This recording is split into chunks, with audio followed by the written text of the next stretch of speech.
Kanye West announcing his 2020 presidential bid in a tweet that sent shockwaves through social media and through the country over the weekend. So is there a real path for a new candidate this late in the game? Joining us live, author of Taken for Granted, Fox News political analyst Gianno Caldwell. Gianno, thanks. Good to see you. Thanks for coming on this morning. Thank you for having me. You take this seriously? What do you make of this thing? Well, I mean, it's tough to take it seriously considering we're 4 months out. Obviously, Kanye West is an icon. You know, a lot of young people follow him. A lot of African Americans and people of all races follow him. So it simply isn't about race when it comes to Kanye West. This is how I view if he's serious. And I spoke to some of his people yesterday, and it doesn't appear to them, at least, that this is a truly serious bid.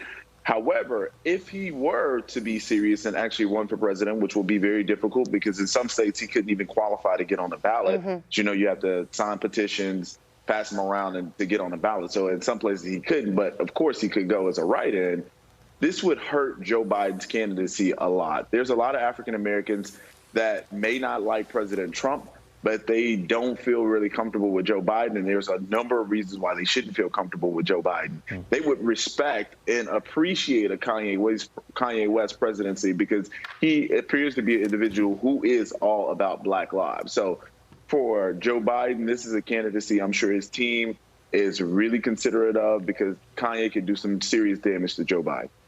Yeah, you know, we're showing video of Kanye West in the Oval Office with the president wearing the MAGA hat. And it makes me wonder, do you think that he's doing this intentionally to hurt Joe Biden? Not necessarily because he wants to become president himself, but to maybe split that vote for Biden and then possibly, you know, help President Trump secure another 4 years? I mean, that's been the word that's been going on. I've talked to a lot of Black celebrities who believe that very thing. They believe that Kanye West is doing this intentionally to help President Trump. And as you know, Kanye West is a big friend of President Trump, and he's saying nothing but praises. And he said this was the first time in his life, I believe, if I'm correct, so forgive me if I'm wrong, but I believe he said this is the first time he's actually going to vote. Yeah, I think he was going to be voting for President Trump. So if he were to be hatching a plan in the benefit of President Trump, I'm sure the White House and President Trump would be very happy because just a small percentage of the Black vote not voting for Joe Biden would help President Trump enormously. Very interesting. Yeah, there's also a chance that he doesn't believe that, you know, he sees these poll numbers with Biden leading so much, and maybe he's looking to steal the show as well. You never know what his intentions are. But if you look at the states where he's not allowed to appear on the ballot, there are some pretty big states, New York, Texas, Illinois, North Carolina, a big swing state. I mean, it doesn't help. Doesn't help his cause.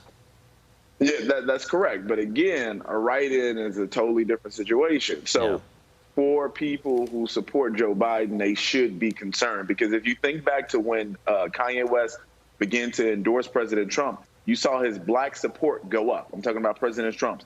His Black support went up enormously. We sat down on this network and we talked about, wow, how is President Trump getting all this Black support now? And it was because of Kanye West. So Kanye West can do a lot of damage to Joe Biden, and they should be concerned. Well, moving on to the election between President Trump and Joe Biden, you have said that you think that the president has done more for the Black community than the former vice president. Why do you say that?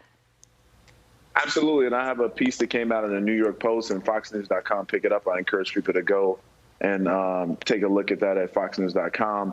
So here's my consideration. Joe Biden, to me, is the person who should not be running for president right now.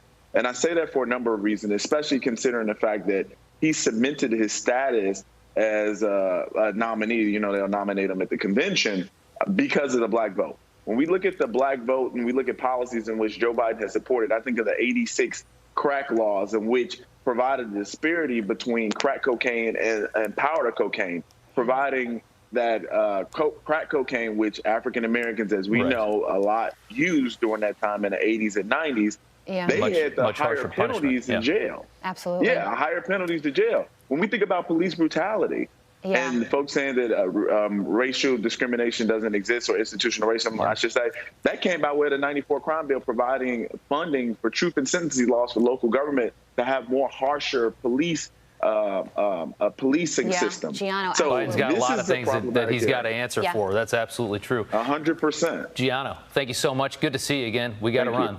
We'll be right back. Thank you.